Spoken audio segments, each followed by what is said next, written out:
this is Austin Shore with We Write About Music. Today we are at Check-In Festival in Tirana, Albania. I'm speaking with Trentemøller. He is the headliner of the night. How are you doing today? I'm fine, thank you. Just arrived from Copenhagen 1 hour ago. Yeah. All right. Well, the first thing I want to talk about is you are headlining electronic. But your music is very much rock focused at the same time. Yeah. You do a really good job of blending so many sounds together. How do you manage a live experience when it comes to that sound? Yeah, actually tonight is it's a big exception because normally I'm only playing live with my band. So this is the first time that I DJ for 10 years or something like that. Yeah, it's been a while. Just for the fun of it. And it also pays the stage design for our next tour.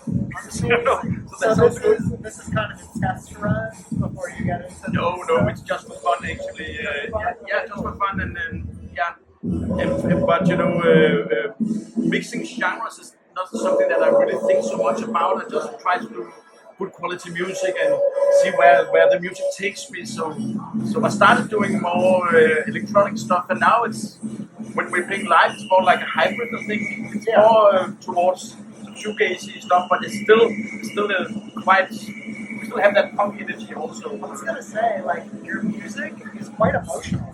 You know what I'm saying? I literally spent all day today listening, just going through your discography, and you really do a good job of building worlds. Whether it's in the production or just the mixing, it's like a wave crashing.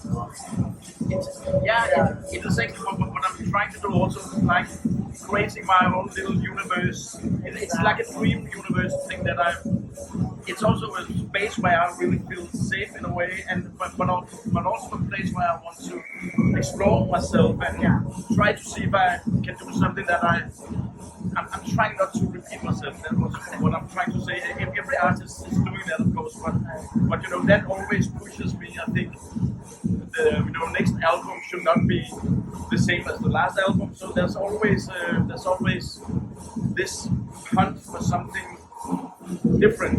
Exactly. I mean, that's the fun part of creating music, experimenting and trying new things and seeing what works. So I completely understand. You know, you play shows, you go out on the road. Is there something that you can't live with while you're touring?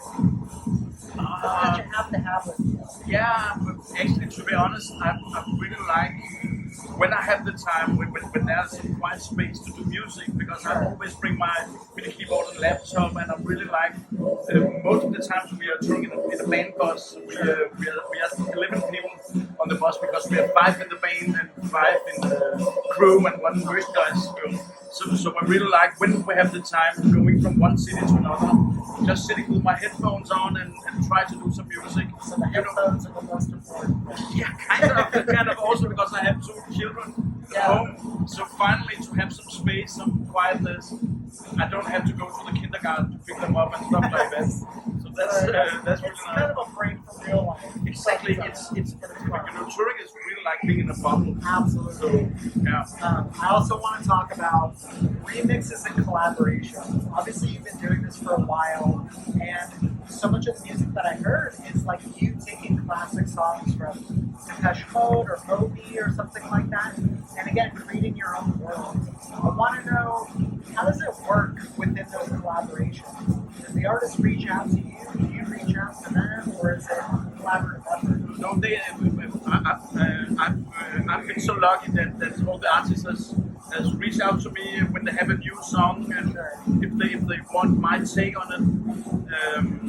So I've been lucky to remix a lot of my heroes from the Depeche Mode. We also supported the Depeche Mode. So you know that makes sense, and I also did Softmoon. You know, unfortunately he's not here anymore, Louis, but so. Lately I've been doing Danger Warhols also, so I love that band. So being able to play with some of my heroes, their music is fun, but it's also something that I don't do that often anymore because it really takes a lot of time. I'm using the same time as I'm using on my own songs, doing a remix because I'm building up most of the times I'm only using the vocals and building up new chord progressions and new drums, so it takes a lot of effort. I know it's a lot of effort, but I think at the same time, just where the music industry is, sometimes going on to artist song, it's good marketing for you, because if people listen to you for the first time because they like that band. Definitely, you know, that especially in the beginning of my career, it really opened up a lot of doors. Yeah. That's awesome. Okay, hypothetical question for you. If someone was to listen to your music for the first time, where do you think the perfect place would be to listen to? I think in a really sweaty underground rock club with red lights and a lot of smoke, smoke machines everywhere. That would be nice. I agree with you, and I also thought about this myself. Yeah. Because like I said, I was listening all day. Oh, you know, it could also be in a forest with the headphones on. Yes, like took the words right out of my mouth. A forest in a walk, a very peaceful setting, maybe by the beach. Definitely. I find that your music is very versatile, and that it holds a lot of different emotions depending on where you are. Yeah, you know, that has always been my aim when I do music, to work with these contrasts. Something that has that's claustrophobic energy, and then something that's really beautiful, and at the same time there's something bit not scary but some melancholic emotions underneath. I like those layers in music. Sure. Okay. If you couldn't tell by now, I'm from the U.S. Yeah. So I want to know the differences between playing in the U.S. and playing in Europe. What about the audiences, the vibes, anything along those lines? Yeah, but actually, I think the difference is not that big, actually, Jones, because music is still a universal language, I think. So, especially for us playing, we had a fantastic show. We played, where was that? San Francisco, sold out show there, and really, in New York, of course, and some other cities also. And I think it's kind of the same reaction anywhere we are going, because some of my music is also instrumental, and that really speaks to people's hearts, I think. So it's not so much about always understanding the lyrics, because sometimes there are no lyrics. So it's it's a feel, and apparently it's a more international, global language music is, and that's also the magic about it. It's true. You know, obviously I did a quick Google search on you just to see what was popular.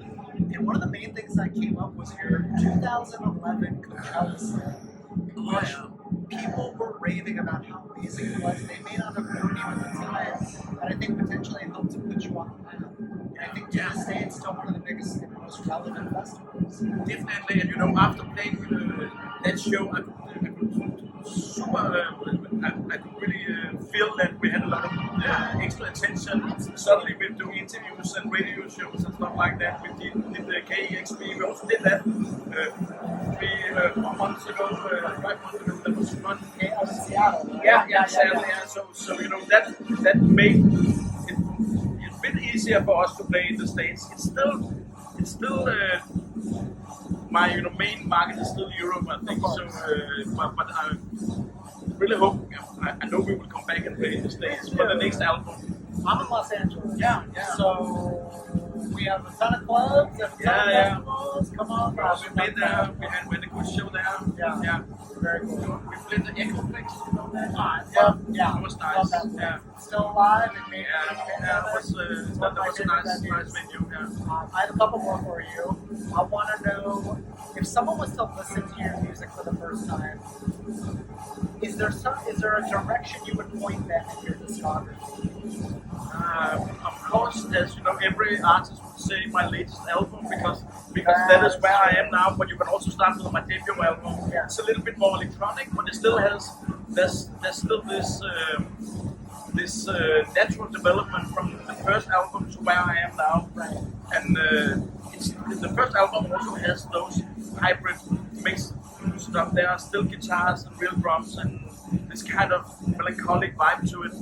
And that's the thing that I've always, I don't know why, but it often tends to be quite melancholic, the music that I do. And normally I'm a really happy boy, but I just feel that there are so many different atmospheres and feelings, and there's so much layers. I'm always talking about layers, but there's so many layers in the melancholic vibe. It doesn't always have to be depressing. It can actually be quite beautiful. Sure. I mean, my recommendation would be to pick an album and listen to it from start to finish, because you are really good at creating the album experience, as opposed to like, here's a single. Definitely. You create the experience that's meant to be listened to from start to finish.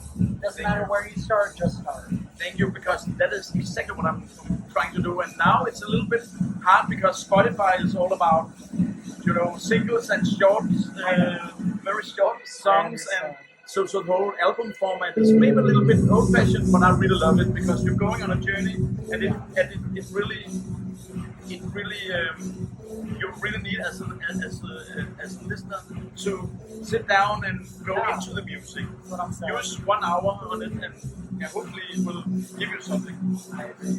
My last question is, it's similar, but for anyone that is going to listen to your music for the first time, is there an opening message, something you'd like to say to them before they listen? Actually, I don't. I think people should give my music a try and listen to it, because I don't want to point out the specific songs or anything. Yeah. If the music talks to them, it talks to them. It talks to me. That's why I am doing it. Just listen to my music if you like it. That kind of music. Yeah. Awesome. Well, thank you so much for taking the time. Very excited for your set, and I hope to speak soon. Thank you.